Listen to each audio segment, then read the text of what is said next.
तो दोस्तों स्वागत है आप सभी का फिर से एक यूरोपियन लैब स्टडी में। तो दोस्तों आज शुरू करने वाले एक नए कहानी को, यानी कि सेट नंबर 2 रहेगा हमारा एनटीपीसी ग्रुप डी। एनटीपीसी तो चल रहे हैं, खत्म होने वाले हैं, लेकिन ग्रुप डी यहाँ पे इंपॉर्टेंट है क्योंकि ग्रुप डी में साइंस से 30 क्वेश्चन पूछे जाएंगे। अगर इसे कवर कर लेते हैं आप तो आपका 30 नंबर पक्का ही रह जाएगा। मैंने यहाँ पे बहुत सारे सेट कवर किए हैं। यहाँ पे रोजाना आपको हर एक सेट में 1 से 25 तक क्वेश्चंस मिलने वाले हैं, जो कि रोज़ाना 3 बजे आपको शाम में प्रोवाइड किए जाते हैं। और ये आपको अगर क्लास अगर कर लेते हो तो किसी भी एग्ज़ाम के लिए इंपॉर्टेंट तो है ही, साथ ही हम लोग लेके चलने वाले हैं यहाँ पे ग्रुप डी के लिए, ठीक है। हाल ही में मैंने आप लोगों के लिए एक सेट चला रहा हूँ, ठीक है। आपको ग्रुप डी और एनटीपीसी तो चल ही रहे हैं, बिहार पुलिस तो चल रहे हैं, लेकिन एसएससी जीडी के लिए भी मैंने आपको बैच प्रारंभ करना शुरू कर दिया है, ठीक है। तो जो भी कैंडिडेट एसएससी जीडी को लिए तैयारी कर रहे हैं या करने वाले हैं, ठीक है, जिसका फॉर्म मार्च में फिलअप होने वाला है, तो उसको अभी से ही आप लोगों को प्रिपेयर और तैयार रहना होगा, तभी आप कर पाओगे। तो यहाँ पे सेट नंबर 2 है, चलिए सेट नंबर 2 देख लेते हैं, ठीक है। क्वेश्चन देखिएगा, क्वेश्चंस का लेवल देखिएगा तो आपको पता चल जाएगा कि हाँ ऐसा क्वेश्चन पूछा जाता है, ठीक है। क्वेश्चन हमारा रहेगा आप सभी के बोर्ड पे कि प्रोटीन संश्लेषण, याद रखिएगा प्रोटीन सिंथेसिस जिसको कहते हैं, सही क्रम में बैठाना है। क्या कह रहा है? सही क्रम में बैठाना है, यानी कि आपके क्वेश्चन में कह रहा है कि प्रोटीन संश्लेषण का सही क्रम बैठाना है, ठीक है। तो हम आंसर करेंगे यहाँ पे डीएनए, आरएनए, तब अमीनो अम्ल, तब प्रोटीन्स को करेंगे। यानी कि प्रोटीन्स के जो संश्लेषण करेंगे ना, तो लास्ट में प्रोटीन होती है, पहले डीएनए से आपको आरएनए में बदलता है, फिर अमीनो अम्ल में परिवर्तित होता है, फिर उसके बाद में प्रोटीन्स में जाकर वो मिल जाता है। बहुत ही सुंदर। अगला प्रश्न यहाँ पे देखिए, अगला प्रश्न का आंसर करने का प्रयास कीजिए। क्वेश्चन आपके बोर्ड पर लगा हुआ है, देखिए। एक साथ संतृप्त विलयन के घोल के लिए 36 ग्राम सोडियम क्लोराइड को 100 ग्राम जल में 293 केल्विन पर घोला जाता है, तो तापक्रम किसकी सांद्रता क्या है? यानी कि तापक्रम में सांद्रता पूछा गया है। तो यहाँ पे आपको कीजिएगा 26.47%, हमारा ए नंबर ऑप्शन बिल्कुल सही हो जाते हैं, ठीक है। अगला प्रश्न का आंसर करने का प्रयास कीजिए। क्वेश्चन कह रहा है एंटीजन का मुख्य गुण क्या है? किसका गुण पूछा गया है? तो एंटीजन का मुख्य गुण पूछा गया है। तो थर्ड नंबर क्वेश्चन का आंसर करने का प्रयास कीजिएगा। एंटीबॉडीज का निर्माण प्रेरित करता है। क्या करना है?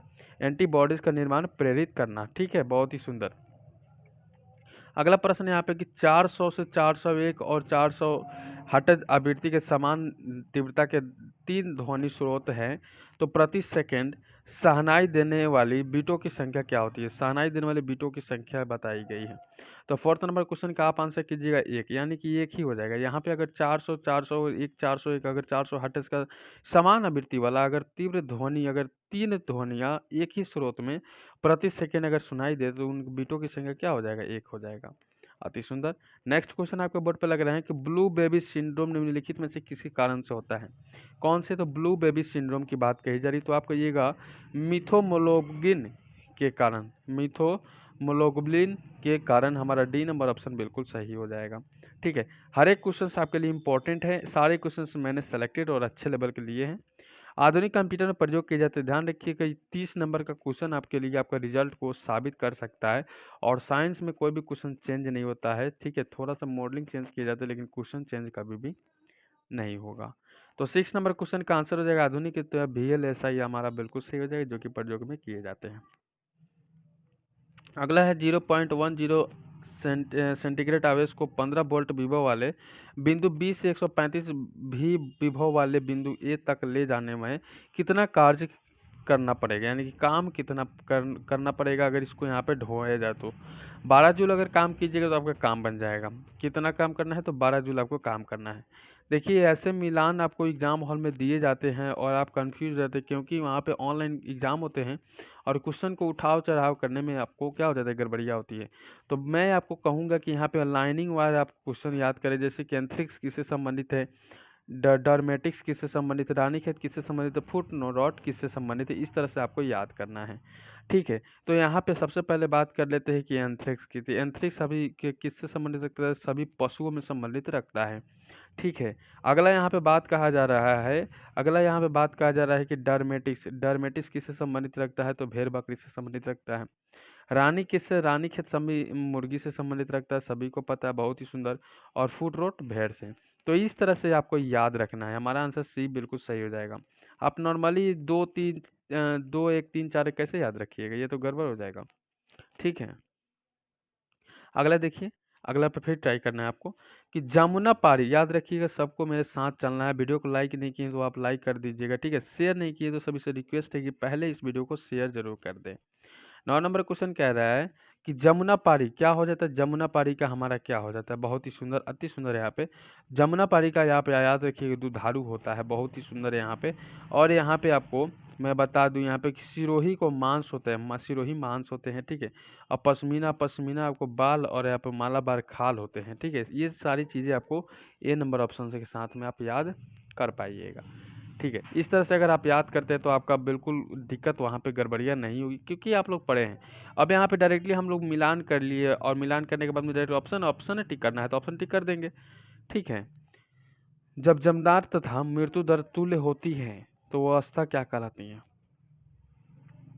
जन्म दर और मृत्यु दर दोनों तुल्य हो, जन्म दर और मृत्यु दर दोनों तुल्य हो तो क्या हो जाता है, तो प्लेटिव अवस्था हो जाता है, प्लेटिव अवस्था हो जाता है, प्लेटिव अवस्था हो जाता है। प्लेटिव अवस्था समझते हैं, पलटने वाला।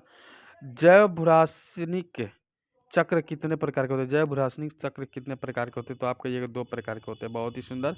नेक्स्ट है कि 17 ग्राम H2O2 में कितना मोल होंगे, 17 ग्राम H2O2 में कितना मोल होंगे, तो 12 नंबर क्वेश्चन का आंसर हो जाएगा 0.5 मोल होंगे, 0.5 मोल होंगे, 0.5 मोल होंगे, अति सुंदर। नेक्स्ट है कि देश में निर्मित पहला बहुउद्देशीय उपग्रह था, देश में निर्मित पहला बहुउद्देशीय उपग्रह था, क्या हो जाएगा आंसर।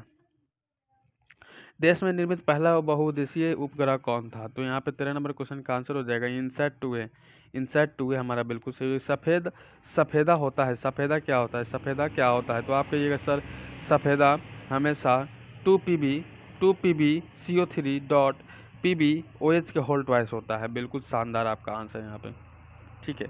नेक्स्ट क्वेश्चन है यहाँ पे करना है सभी को, शक्ति व्यवहारिक मात्रक वाट है और 1 वाट बराबर कितना होता है, अति सुंदर। तो आप कहिएगा 1 वोल्ट गुने 10 1 एम्पियर के तुल्य होता है, बी नंबर ऑप्शन हमारा बिल्कुल सही हो जाएगा। निम्नलिखित में से कौन सा सूत्र सुपर फॉस्फेट उर्वरक है, निम्नलिखित में से कौन सा सूत्र सुपर फॉस्फेट उर्वरक है, तो 16 नंबर क्वेश्चन का आंसर करने का प्रयास कीजिएगा CaH2PO4 के होल ट्वाइस, ठीक है। यहाँ पे आपको बी नंबर ऑप्शन याद रखिएगा। देखिए आपके लिए सूत्र बहुत ही इंपॉर्टेंट है, सूत्र आपके लिए क्वेश्चन पूछे जाते हैं और एक बार नहीं लगातार क्वेश्चन ऐसा आता है। ऊष्मा किस प्रक्रिया द्वारा तीव्र गति से स्थानांतरित होती है, ऊष्मा किस गति से तीव्र गति से स्थानांतरित होती है, तो विकिरण गति से। हमारा अगला क्वेश्चन है कि माइकलसन मोरले प्रयोगाधार बना होता है, प्रयोगाधार बना होता है, तो 18 नंबर क्वेश्चन का आंसर हो जाएगा ईथर परिकल्पना के पतन का, ईथर परिकल्पना का पतन का, ईथर परिकल्पना का पत्र का। नेक्स्ट क्वेश्चन हमारा रहेगा आप सभी को बोर्ड पे यहाँ पे कि विद्युत क्षेत्र परिक्षेपित कर सकता है, विद्युत क्षेत्र परिक्षेपित कर सकता है, विद्युत क्षेत्र परिक्षेपित कर सकता है अल्फा कणों का, अल्फा किरण नहीं कर दीजिएगा, अल्फा कण कीजिएगा, यहाँ पे थोड़ा सा कन्फ्यूजन हो जाते हैं सारे कोई। नेक्स्ट क्वेश्चन आपके बोर्ड पर लग रहा है कि मानव शरीर में मौजूद निम्नलिखित कोशिकाओं में से किस में माइटोकॉन्ड्रिया नहीं पाया जाता है, तो आप कहिएगा लाल रक्त कोशिका, लाल रक्त कोशिकाएं हमारा बिल्कुल सही हो जाएगा। इसरो का प्रमुख प्रक्षेपण केंद्र, इसरो का प्रमुख प्रक्षेपण केंद्र, इसरो का प्रमुख प्रक्षेपण केंद्र SAR, SHAR SAR हमारा बिल्कुल सही हो जाएगा। निम्न में से किस तत्व का संकेत सही नहीं दिया गया है, निम्न से कौन सा संकेत सही नहीं दिया गया है, तो TI सही नहीं दिया गया है, ये हमारा बिल्कुल ए नंबर ऑप्शन सही हो जाएगा, ठीक है। अगला प्रश्न आपके बोर्ड पे लग रहा है, क्वेश्चन कहिएगा कि एक तत्व का परमाणु क्रमांक अगर 34 है तो उसकी संयोजकता क्या होगी। एक परमाणु क्रमांक की अगर यहाँ एक तत्व के परमाणु क्रमांक अगर 34 है तो उसकी संयोजकता कितनी होगी, तो आप कहिएगा 6। कोई एक ऐसा सॉफ्टवेयर है जो कि कंप्यूटर की सभी प्रक्रियाओं को संबंधित करता है और प्रयोग और एप्लीकेशन को चलाने के लिए अनुमति देता है, वो कौन सा है, तो 24 नंबर क्वेश्चन का आंसर कीजिएगा ऑपरेटिंग सिस्टम कहते हैं उसको, क्या कहते हैं, ऑपरेटिंग सिस्टम कहते हैं, ऑपरेटिंग सिस्टम कहते हैं, ठीक है। अगला हमारा आखिरी क्वेश्चन रहेगा क्रांतिक ताप पर द्रव का पृष्ठ तनाव क्या होगा, इसका कमेंट सेक्शन में आंसर जरूर कीजिएगा, इसका आंसर का हम इंतजार करेंगे। क्रांतिक ताप पर द्रव का पृष्ठ तनाव क्या होगा, तो शून्य, अनंत, वही होगा जो कि किसी अन्य ताप पर होगा या ज्ञात नहीं किया जा सकता, ये चारों में से आप ऑप्शन में से एक ऑप्शन जरूर कीजिएगा, ठीक है। तो इस तरह से हमने सारे क्वेश्चंस कलेक्ट किए और सारे क्वेश्चन को आप तक पहुंचाने का मैंने मदद किया। तो आप लोगों को कहना है कि अगर आप ओपन लाइफ स्टाइल परिवार से अगर सब्सक्राइब करके नहीं जुड़े तो जुड़ जाइएगा, लाइक नहीं किए वीडियो को तो लाइक करके अपना अटेंडेंस जरूर बना लीजिएगा, और शेयर नहीं किए तो अभी तक आप लोग अपने दोस्तों के साथ में फेसबुक, व्हाट्सएप, टेलीग्राम किसी भी एक प्लेटफॉर्म पे एजुकेशन ग्रुप में या किसी प्रकार के ग्रुप में आप शेयर कर सकते हैं। ठीक है, तो चलिए फिर मिलते हैं अगले क्लास पे एक नए टॉपिक के साथ में।